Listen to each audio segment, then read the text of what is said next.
जब रात्रि होती है और रात्रि होने के बाद ये 83,000 लोग खाना बनाते हैं। अलग अलग जातियों के होने के कारण अलग अलग चूल्हे सबके जलते उधर में उनका लंगर चल रहा होता है। बाबर का सैनिकों का लंगर चल रहा होता है।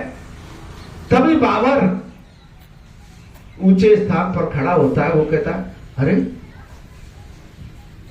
अल्लाह कसम मुझे तो आज बहुत भयभीत हो रहा हूं कि इतने लोग इतनी जगह में ये सारी आगे जलती हुई नजर आती है। ये फोर्स, इतनी बड़ी फोर्स, सुबह हमारा कैसा बीतेगा हम बता नहीं सकते। उसने अपने जासूसों को बोला, इतनी जगह जगह कैसे अग्नियां जल रही हैं, जाओ मालूम करो। और जब उसके जो जासूस है वो वहां गए, कैंपों में दाखिल हुए और तब देखा हर एक कैंप का अलग अलग खाना बन रहा है। और उसने कही, जहापना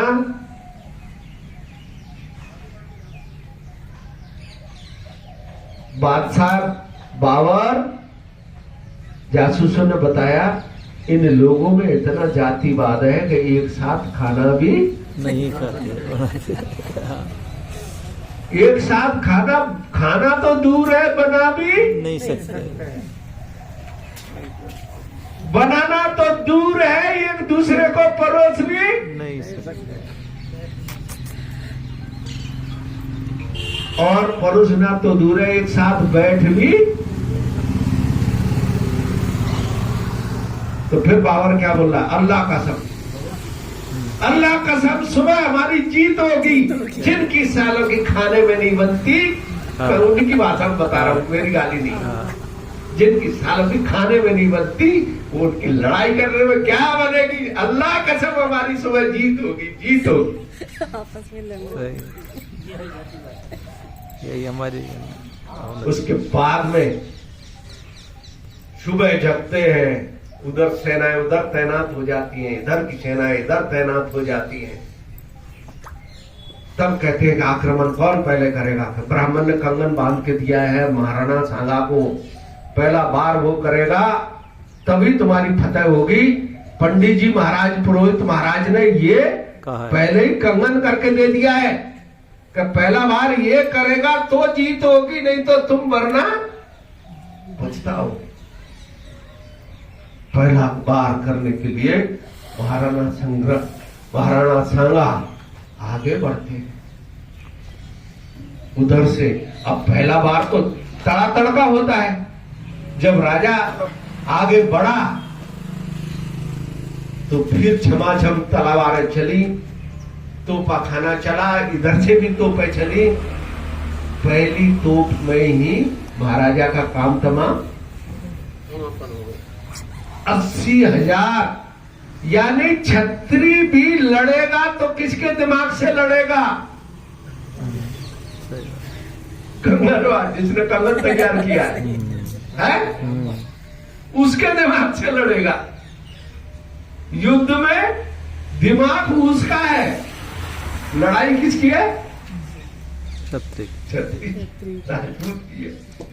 नतीजा हुआ ये हुआ कि 80 गांव है। 80 गांव आने के बाद राणा को आनंद फानन में उनके सैनिकों ने उठाया, उठा के दरवाजे। जब राजा धर भगा तो बाकी के सैनिक भी इधर उधर हो गए। नतीजा क्या हुआ? भारत मुगलों का एक दिन नहीं हुआ, 4 दिन गुलाम नहीं हुआ, 100 वर्ष नहीं हुआ, 200 वर्ष नहीं हुआ, 300 वर्ष नहीं हुआ, 400 वर्ष नहीं हुआ, 800 वर्ष, 786। वही प्रतीक चिन्ह बना रखा है, 786 शुभ चिन्ह है। This is lucky. ये किसकी वजह से नुकसान हुआ? ये सारा जाति की वजह से नुकसान। इसलिए बाबा साहब ने कहा संविधान बनाते वक्त भी कहा, सब लोग अपने अपने, कोई ईश्वर की, कोई अल्लाह की, कोई किसकी, सब लोग कह रहे थे ऐसा संविधान बनेगा। तो बाबा साहब ने कहा वोटिंग करा लो, या इंसानों की व्यवस्था करनी है, कोई ईश्वर की व्यवस्था नहीं करनी है।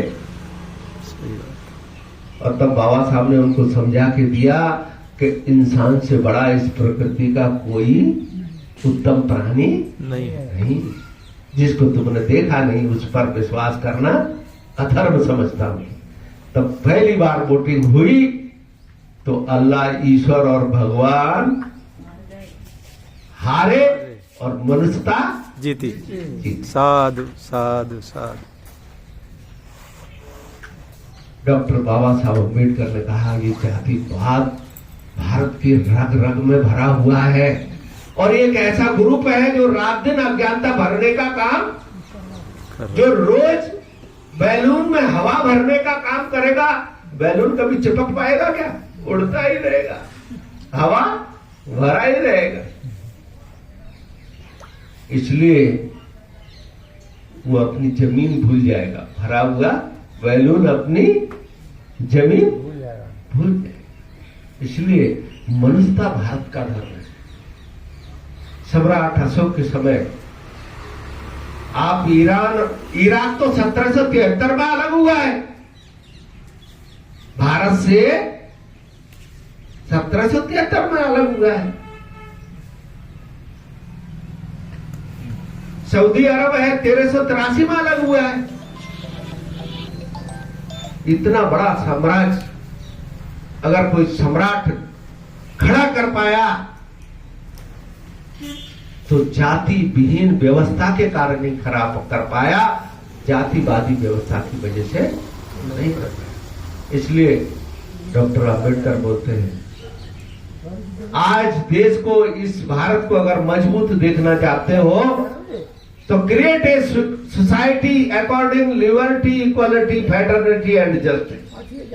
आपको मैं समाज तैयार करने का आधार दे रहा हूं। समता, स्वतंत्रता, बंधुता और न्याय पर आधारित ही समाज खड़ा होना चाहिए। जहाँ कोई ऊंचा होगा ना कोई नीचा। ये तथागत भगवान ने कहा। तब भगवान की ये बातें सुनकर उस जमाने में ब्राह्मणों को ऐसा लगा, अरे इससे तो हमारे खाने कपड़े खराब हो जाएंगे, हैं? खाना खपरा खराब हो जाएगा तो क्या करना चाहिए? अरे इसके खिलाफ ब्राह्मण परिषद बुलाओ। ब्राह्मण परिषद तो बुलाया, उन्होंने कहा इसको हराओ, उन्होंने मरवा दो, हराने की क्या जरूरत है। तब एक शुभ ब्राह्मण बोला, ऐसा काम भूल के मत कर देना, ये कुकृत्य तुम करोगे कितने ब्राह्मणों को वो राज परिवार का आदमी ढूंढ के मार देंगे। वो वैसा ही नहीं है, ध्यान से हराओ, दम है तो। तब एक ब्राह्मण ने कहा कोई भी तैयार हो, ब्रह्मादि ब्राह्मण मान के हम उसकी जीवन भर पूजा करेंगे। लेकिन गौतम बुद्ध को हराना चाहिए, कोई भी तैयार नहीं हुआ। एक ब्राह्मण को जबरदस्ती कह दिया तुम तैयार हो जाओ, उसने कहा मैं नहीं हुआ, मैंने बुद्ध को सुना है। जो आदमी जन्म लेने के बाद में आदमी जिस वैभव को तैयार करता है, 3-3 महल बनवाता है, दुनिया भर का सामान इकट्ठा करता है, बुद्ध वो व्यक्ति है इस वैभव को लाभ देके जन कल्याण के लिए उतरा है। उसको हराना मेरे बस की बात नहीं है। बुद्ध राज छोड़ करके बेराज हुआ है। लोग राज के लिए लड़ते, वो जन कल्याण के लिए लड़ते। मेरे बस की बात नहीं। बुद्ध घर छोड़ के बेघर हुए, जिसके 3-3 घर हो, सारा राज्य उसका घर हो, सबको छोड़ देता है और अपने आत्मोत्थान के लिए, जन कल्याण के लिए निकल पड़ता है। हम तो 2-2 पैसे के लिए घूमते हैं।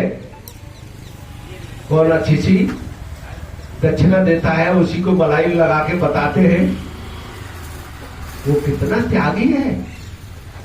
ऐसा महान त्याग संसार में दूसरा किसी ने नहीं। मैं कैसे हरा दूंगा? तब उन्होंने कहा ठीक है भाई तू अलग, पहले से ही हताश हो गया, कौन जिम्मेदारी लेता है? तब इन्होंने जबरदस्ती जिम्मेदारी भारद्वाज नाम के व्यक्ति को, वशिष्ठ और भारद्वाज नाम के 2 व्यक्तियों को दी। 21 ब्राह्मणों को न्योता देने के लिए भेजा कि ब्राह्मणों के साथ बुद्ध का संवाद होने वाला है, तथागत हमारे यहाँ आएंगे।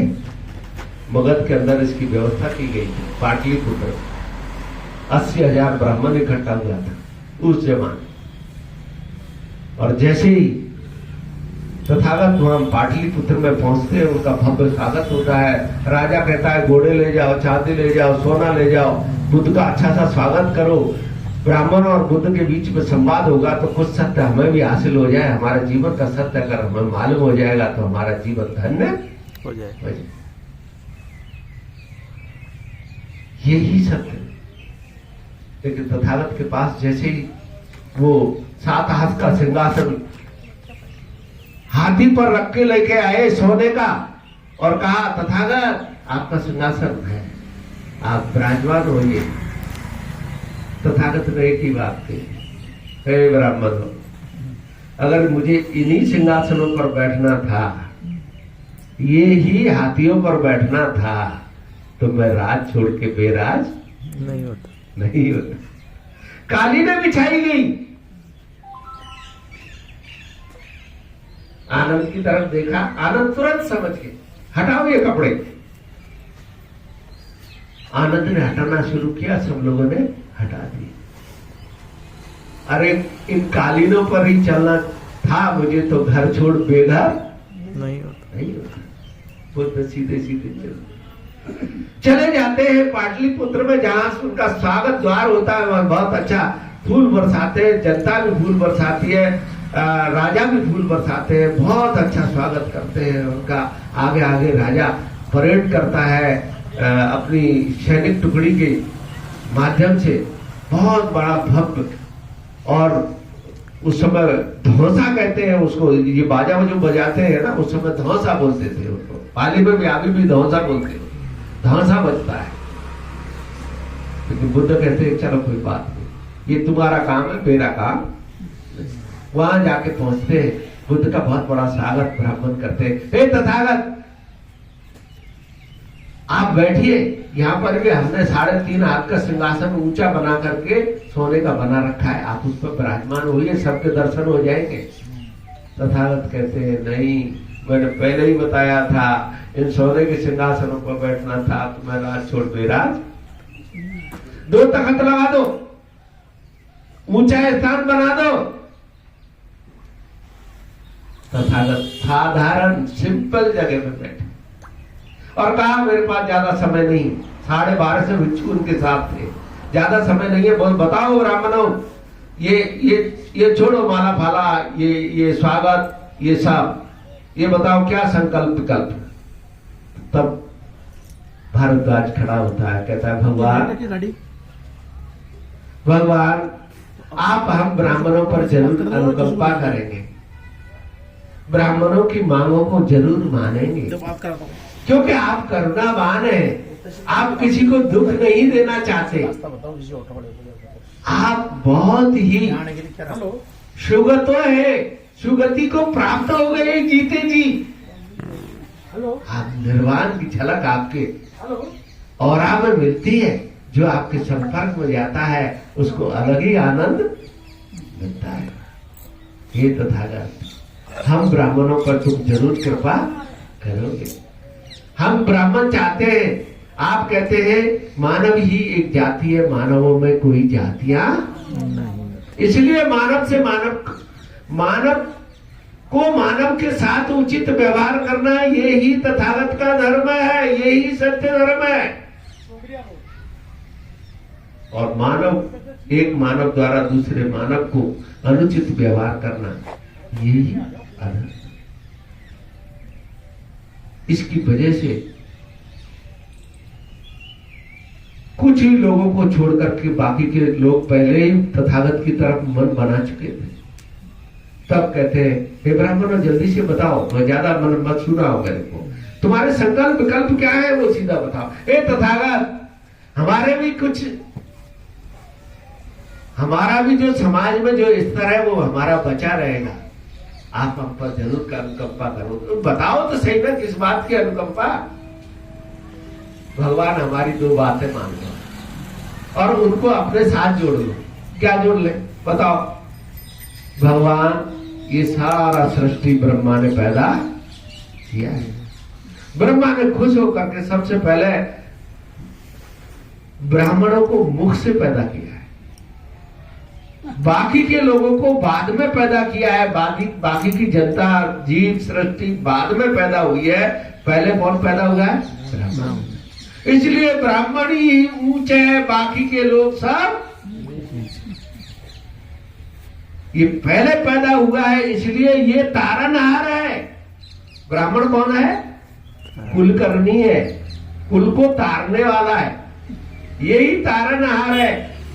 तो ये कुलकर्णी है ब्राह्मण लोग। बाकी के लोग कैसे हैं? अनुकरणी है, उसका अनुकरण करने वाले। भगवान तुम इनको बराबर सिद्ध कर दोगे तो ब्राह्मणों के खाने कपड़े धंधे सब ठप हो गए। भगवान ये बात मान।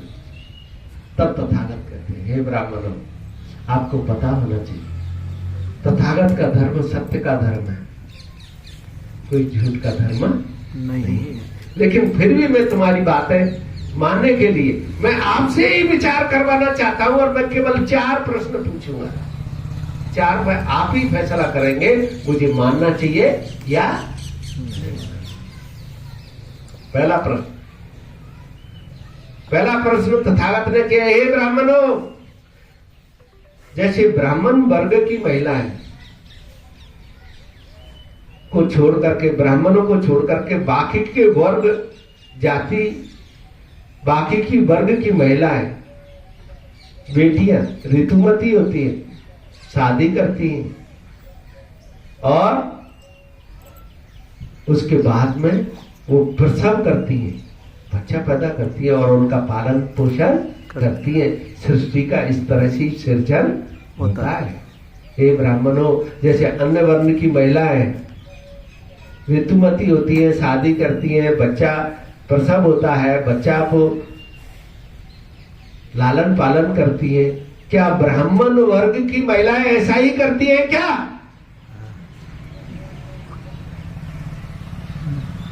भारद्वाज आप ही बताओ, सब ब्राह्मणों को पूछ लो। तो भारद्वाज कहते हैं भगवान बोलने की कहीं गुंजाइश ही नहीं है।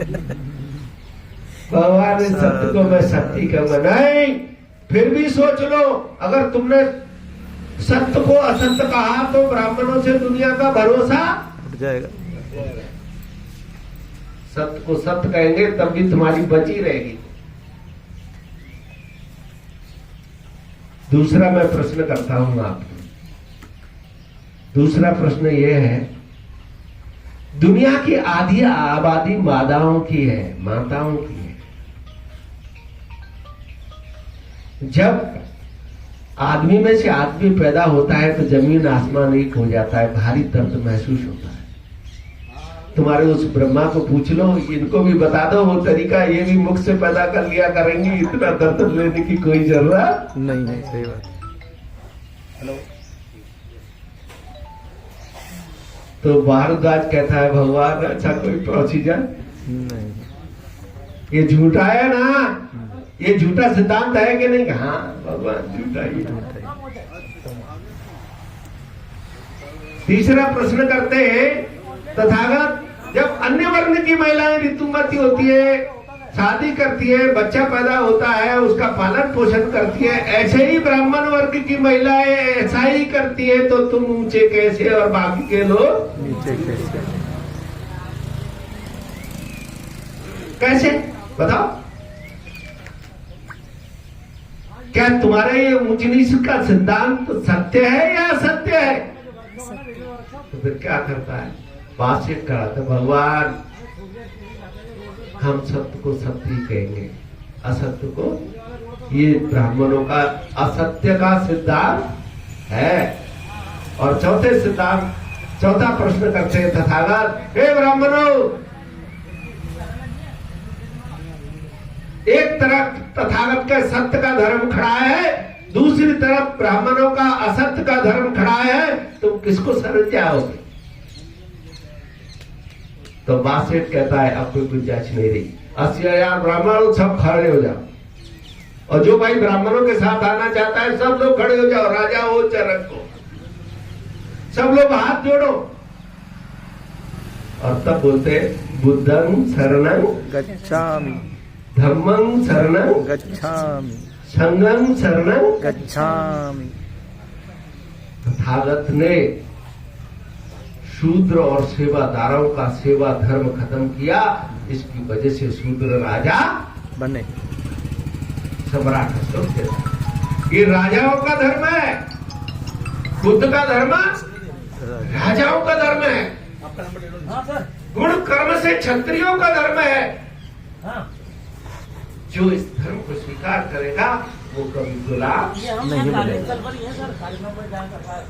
वो कभी भीख मांगने वाला नहीं बनेगा। डॉक्टर बाबा साहब अम्बेडकर कहते हैं कि 3 साल अगर बुद्धिज्म का कोई पालन कर ले, वो किसी पर आश्रित यानी डिपेंडेंट नहीं रहेगा। इसका जामिन कौन हूं? मैं हूं। मुझे आगे तगादा कर देना, क्या बोलते? इससे ज्यादा और क्या गारंटी हो सकती है? तो ये बात, हाँ, मुझे समय के बारे में थोड़ा, तो ये बात, जब इतना सुंदर सा धर्म जब इस धरती से खत्म हो गया, इन लोगों ने एकदम से आए, भारत बौद्धमय हो गया, भारत का विस्तार हो गया, अखंड भारत होगा, महाभारत होगा, उसको तोड़ने का काम, उस अखंड समाज को तोड़ने का काम किया है। तो उसने किया है जिसने आज तक भी हमको दुख दे दिया। कोई सत्य ना कहे, मौर्य ने सत्य कह दी तो सारे लोग पीछे पड़ गए। साधु सत्य भी 21 लाख का नाम रखने लगे। 51 लाख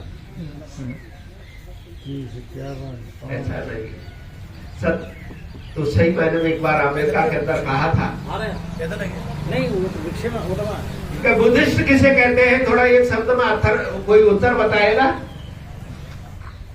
तो एक व्यक्ति ने कहा था, हाँ, बोले डॉक्टर अम्बेडकर बुद्धिस्ट है। मैं बताऊंगा। बोले क्या है? एक वो व्यक्तित्व जो करोड़ों लोगों के सामने सीना तान के खड़ा हो और छाती ठोक के सत्य को स्वीकार कर रहा हो, उसे बोलते हैं बौद्ध, उसे बोलते हैं बोधिसत्व, उसको बोलते हैं बुद्ध। ऐसे नहीं कि 2 और 2 कितने होते हैं? 4। उधर 1000 लोग खड़े हो गए, नहीं नहीं 5 होते, ये झूठ बकते, बावड़े हो गए हैं। उनको चैलेंज करने की क्षमता रखे और सिद्ध करे कि 2 और 2 4 ही होते हैं। 4, उसको कहते हैं बुद्ध। रूढ़िवादी में चलना ये बुद्ध का सिद्धांत नहीं। आप लोगों ने बहुत अच्छी तरह से सुन लिया, उसके लिए बहुत बहुत आपका मंगला, आपके लिए मंगल आशीर्वाद, सबका मंगल हो, सब सुखी हो, सब आनंदी हो, भगवत संपन्न, भगवत संपन्न। साधु साधु साधु।